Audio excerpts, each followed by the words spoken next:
കഴിഞ്ഞ വർഷം 2025 റിലീസിനെത്തി മുടക്കു മുതൽ പോലും തിരിച്ചു പിടിക്കാതെ പരാജയപ്പെട്ടിട്ടുള്ള 20 മലയാള സിനിമ. പരാജയപ്പെട്ടാലും ഇവയിൽ നിങ്ങൾക്ക് ഇഷ്ടപ്പെട്ട സിനിമയുടെ പേര് കമന്റ് ബോക്സുമായി രേഖപ്പെടുത്തുക.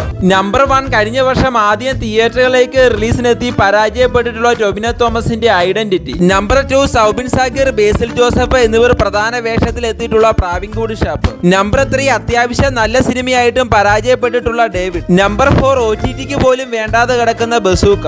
നമ്പർ 5, സുരേഷ് ഗോപി നായകനായി എത്തിയിട്ടുള്ള JSK. നമ്പർ 6, ദിലീഷ് നായർ സംവിധാനം ചെയ്തിട്ടുള്ള ലൗലി. നമ്പർ 7, ആസിഫ് അലി നായകനായി എത്തിയ ആഭ്യന്തര കുറ്റവാളി. നമ്പർ 8, ഇങ്ങനെ ഒരു സിനിമ റിലീസായെന്ന് പോലും അറിയാതെ പരാജയപ്പെട്ടിട്ടുള്ള സാഹസം. നമ്പർ 9, ഫഹദ് ഫാസിൽ, അൽതാഫ് സലീം ടീമിന്റെ ഓടും കുതിര ചാടും കുതിര. നമ്പർ 10, അനിൽ അഹിൽ സംവിധാനം ചെയ്ത തലവര.